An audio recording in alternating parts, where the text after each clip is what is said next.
his masters either, as we may well grant when we consider that this first display of it was on the occasion of his hunter's soul having at last realized its brightest daydream. Dick's dangers and triumphs seemed to accumulate on him rather thickly at this place, for on the very next day he had a narrow escape of being killed by a deer. The way of it was this. Having run short of meat, and not being particularly fond of grizzly bear steak, he shouldered his rifle and sallied forth in the quest of game, accompanied by Crusoe, whose frequent glances towards his wounded side showed that, whatever may have been the case the day before, it hurt him now.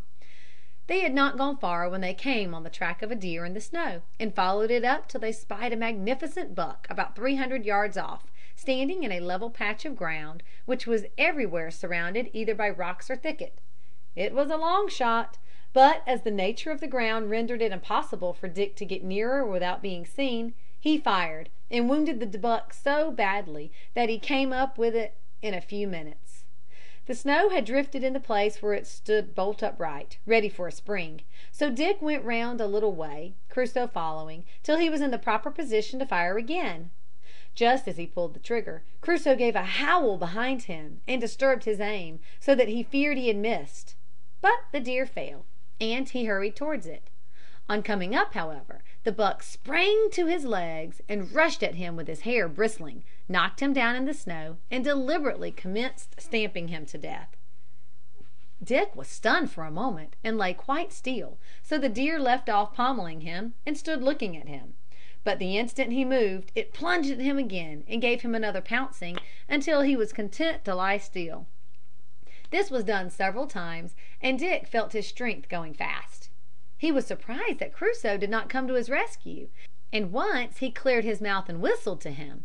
But as the deer gave another pounding for this, he didn't attempt it again. He now, for the first time, bethought him of his knife, and quietly drew it from his belt. But the deer observed the motion, and was on him again in a moment. Dick, however, sprang up on his left elbow, and, making several desperate thrusts upward, succeeded in stabbing the animal to the heart. Rising and shaking the snow from his garments, he whistled loudly to Crusoe, and, on listening, heard him whining piteously.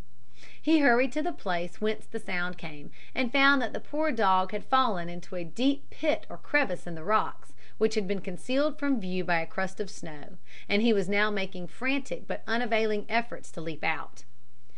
Dick soon freed him from his prison by means of his belt, which he let down for the dog to grasp, and then returned to camp with as much deer meat as he could carry. Deer meat it certainly was to him, for it had nearly cost him his life, and left him all black and blue for weeks after. Happily no bones were broken, so the incident only confined him a day to his encampment. Soon after this the snow fell thicker than ever, and it became evident that an unusually early winter was about to set in among the mountains. This was a terrible calamity, for if the regular snow of winter set in, it would be impossible for him either to advance or retreat.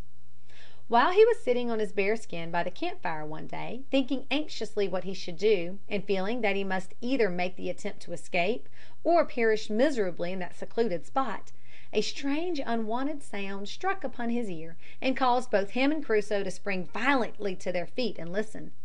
Could he be dreaming? It seemed like the sound of human voices. For a moment he stood with his eyes riveted on the ground, his lips apart and his nostrils distended, as he listened with the utmost intensity. Then he darted out and bounded round the edge of a rock which concealed an extensive but narrow valley from his view. And there, to his amazement, he beheld a band of about 100 human beings advancing on horseback slowly through the snow. End of chapter 17.